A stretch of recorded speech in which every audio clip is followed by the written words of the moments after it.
number 3 here, build up and position your team.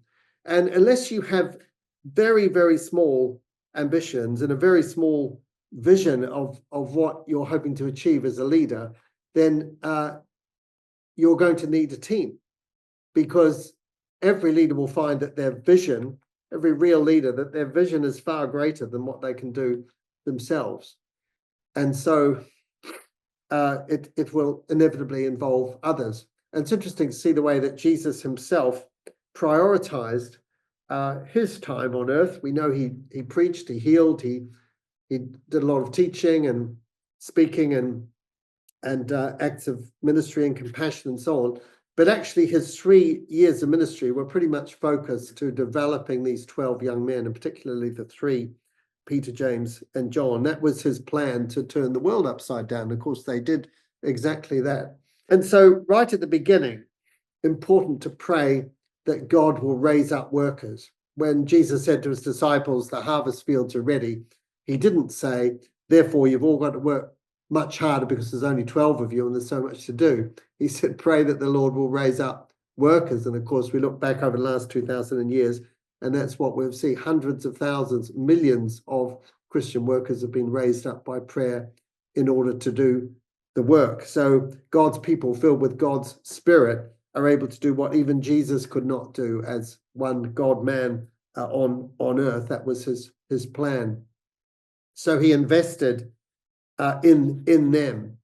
And I think one of the temptations of leadership is that we feel so deeply responsible that we should do everything ourselves. We end up taking on too much that actually others should be doing, and there should be more a rhythm of praying that God would raise up people. One of my great heroes is a chap still alive, actually, by the name of David Thompson. He's a surgeon like me, and he began life as his parents were missionaries in Southeast Asia. And when he was only 15 years of age, his parents were both kidnapped by the Viet Cong and they were murdered. And they never found the bodies. He was absolutely broken and bereft, went back to the US at the age of 15, and a long time of questioning God as to why his faithful parents should be taken like that. As many, many years later, he went back to Southeast Asia and saw the incredible fruit of their work, and literally hundreds of thousands of people coming to faith. But he went to medical school, became a surgeon. He went out to a place called Gabon in Francophone West Africa and started working in a hospital there, and was absolutely overwhelmed by the caseload. Just so many people needing surgery, and overwhelmed, exhausted every day. And he was praying, God, please send out another American surgeon to help me. And the prayer never seemed answered. And then one day he was praying, he heard God say very distinctly, David, why don't you train one? Why don't you train more than one? And that was how an organization called PAX, the Pan-African Academy of Christian Surgeons, began. Because David then trained half a dozen Gabonese surgeons, doctors, and he trained them up to the level of a board-certified consultant surgeon in the United States. And now PAX is working in 20 hospitals across 12 countries. They've trained 180 African doctors to be high-level surgeons. They've got another 180 coming through their 5-year training program at the moment. And, it's another of my heroes, Stanley Brown, who was a leprosy surgeon, used to say, you cannot meet the need, but you can show how the need can be met. You cannot meet the need, but you can show how the need can be met. And what David Thompson did was demonstrated how the surgical needs of Africa could be met. It wasn't by him working harder, it was by him training others. So incredibly important to pray that God raises up workers and to develop them. Selecting one's staff and volunteers carefully. I think this is one of the key issues of leadership, and people select their teams too quickly without thinking about it. We've learned through bitter experience that you really need to be sure about the people you're taking on. I remember Jesus going out praying all night before he appointed the 12 disciples, but these were all people that he knew personally and had met before. And so staff selection, volunteer selection, look for what we call FAT people, F for faithful, A for available, T for teachable, faithful, available, teachable people. I have an acronym, I call it the 7 C's, but if I'm looking for volunteers or looking to select staff, I have these 7 C words, and they are first C is Christian testimony. They got a strong testimony. Secondly, character. Are they people who have a godly, spirit-filled character? Thirdly, charismata. It's the Greek word for gifts. Do they have the appropriate talents and gifts to do the job? And then there's competence. Do they have the abilities to do the job? And then culture. Are they going to fit in your organization, or will they be better in someone else's church or organization? Chemistry. Do you get on with them? Can you have a joke with them? Do they fit easily into the team? And then finally, one of the most important is coachability. Are they teachable? Are they people who lap up constructive criticism, or do they get irritated by it? And so staff selection is a great way of avoiding grief later on. Look, not necessarily for the gifted people, but for the faithful people. Give people things to do and see how they perform. We have a whole pyramid within ICMDA whereby people get involved first as volunteers. They come to teaching programs, they get involved facilitating those, they gradually work themselves up through the ranks, and it's only when people have really proven themselves in those kind of environments that we will consider taking them on as paid staff. So 2 Timothy 2:2, entrust these things to faithful men who'll pass them to others, who'll pass them to others. So building an effective team involves realizing you cannot do it yourself, and so you've got to equip others to do it. So surround yourself with strong leaders. Acts 2:14 is Peter standing up at Pentecost, and we're told, if you read that passage, it says Peter stood up with the 11. So it wasn't him alone. They were all there, the 12 disciples. At the end of every one of Paul's letters, we see a list of people that he mentions, many of whom he's traveled with in his missionary journeys. And then the importance of a top team. David and Solomon both had top teams, people who were a small group of people with particular gifts and skills. We see Jesus talking about his top team as well. Matthew 17 is the story of the Transfiguration, when he takes his top 3 up onto the mountaintop. So it's important to take time to select the best people for key roles. And it might not be obvious immediately who is going to suit what particular role a person is going to suit. But if they really get the vision of your organization, they really understand the mission, and we'll come back to that. If they really fit in the team, they're excited about it, and they're committed, and they're of good character, then it doesn't so much matter if you don't know exactly where they're going to fit in your organization. Get them on board. And so it's said, it's important to get the right people on the bus, first of all, and then to get those right people in the right seats of the bus. And it may take time to find out what the real strength of that person is and what role they should be playing. When the COVID pandemic hit us, I was a year into the job with ICMDA, and I'd spent my first year. We have national groups in 107 countries of Christian doctors, and I felt I really needed to get to know them and travel around. I made 20 trips to 19 countries in the first year. Looking back, it was really a bit too much, and I didn't have the balance right. And we were thankful when COVID came along, and our ministry that was built on regional conferences and traveling ministers couldn't function, and we had to think again, rethink our whole strategy, which we did. We look back now and say that COVID was 90% good for us and 10% bad because of the way God used it to shape our ministry. But one of the first things I did when COVID hit was I thought, right, let's really formalize a senior team. So I got this group of 6 people, and we started meeting regularly. Remember, we're in different countries, so we had to use technology to do it. Started meeting every week, and then slowed down to every couple of weeks. But now, 5 years later, we still meet every month for a couple of hours. We share. We've really got to know each other well. And these are the guys against whom I test all the ideas, but more importantly, they come up with the ideas of the ministry themselves. And Christian leadership was never meant to be one person. It's meant to be a team. Eldership in a church is plural. Deaconship in a church is plural. There were 12 tribes of Israel. Jesus chose 12 disciples. And so organizing your team, we have 14 regions in the world. Everyone has a regional secretary. Each one of those has a team of field workers and then of national leaders who they work with, really important.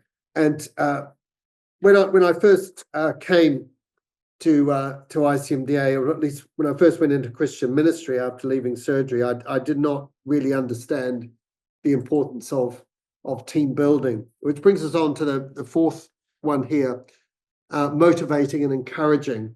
This was something I did not understand when I started out, is that make developing your people your number one priority. Make developing your people, your own people, your number one priority.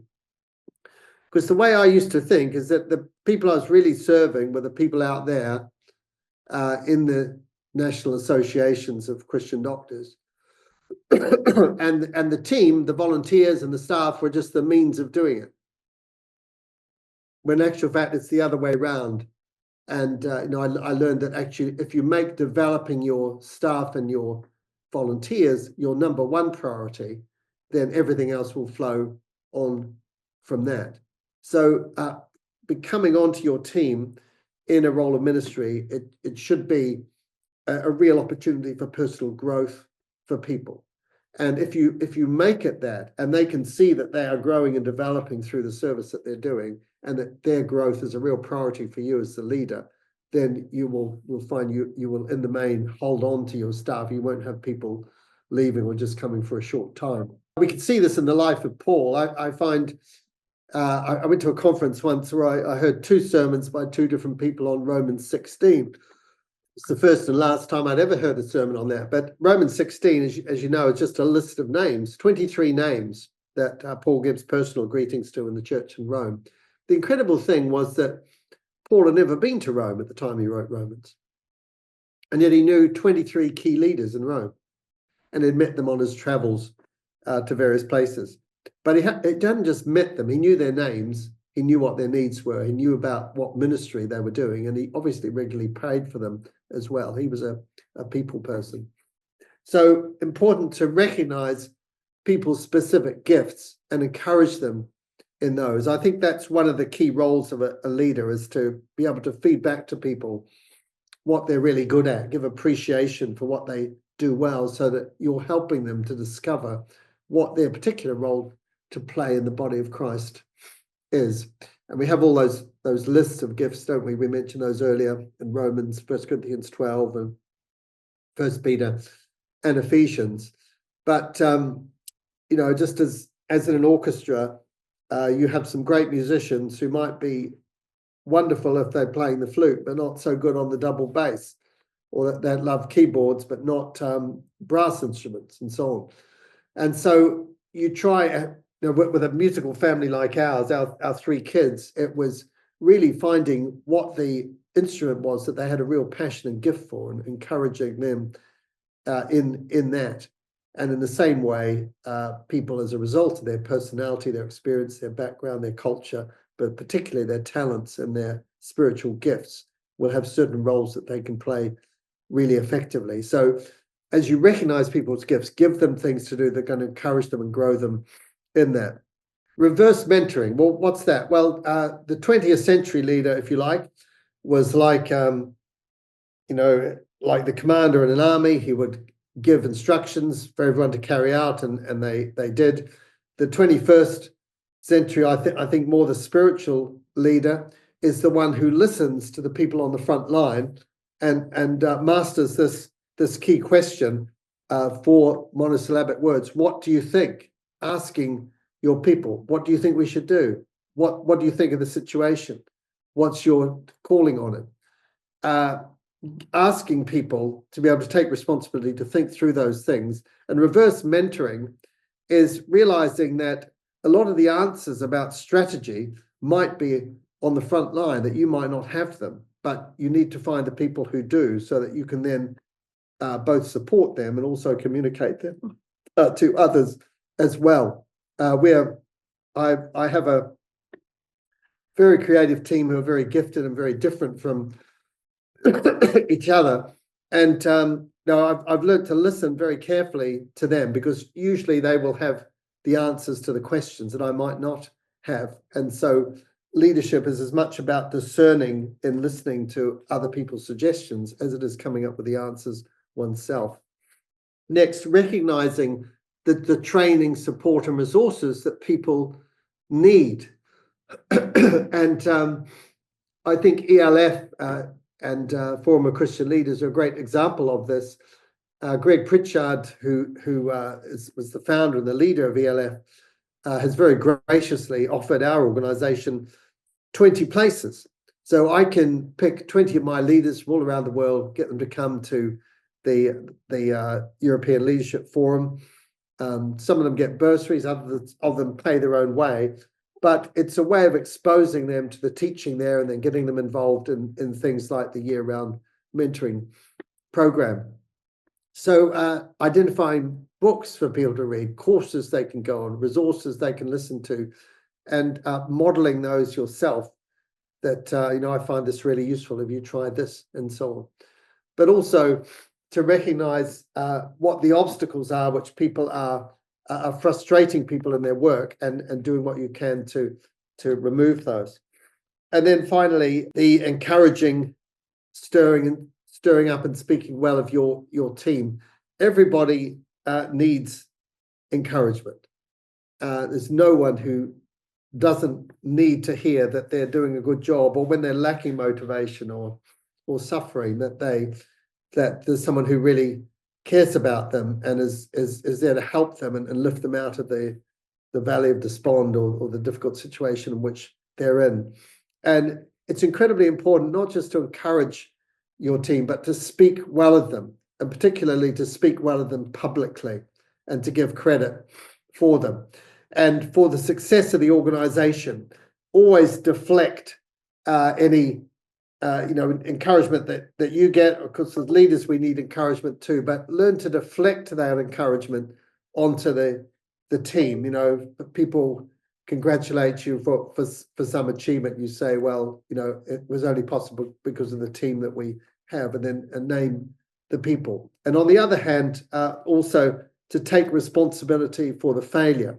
And even though a failure or difficulty might have been, if you like, more in one person's court than another, there are virtually always things that you can think of, if you think hard enough as a leader, about what you could have done differently in order to prevent that situation taking place, or of helping the person to avoid the same mistake in the future. So building and positioning your team, motivating and encouraging your team. So, and I'll when I talk about vision, mission, and values, which is going to be fairly in the next section, I'll talk a bit about our training. But we've learned in ICMDA that we've made a very high priority of training, and we run a whole series of training tracks. These are 10-week-long programs. People give 3 hours a week, 1.5 hours on their own, watching videos, responding to reflective questions on the internet, and reading things. And then they come together for an hour and a half interactive meeting with a small group of about 12 people. They meet once a week for 10 weeks. And there are a whole lot of different courses we run. There's 10 different courses we run here, everything from apologetics to leadership training to sharing faith, and some things of a more medical flavor. But we run these programs for anyone who's a Christian doctor anywhere in the world can come.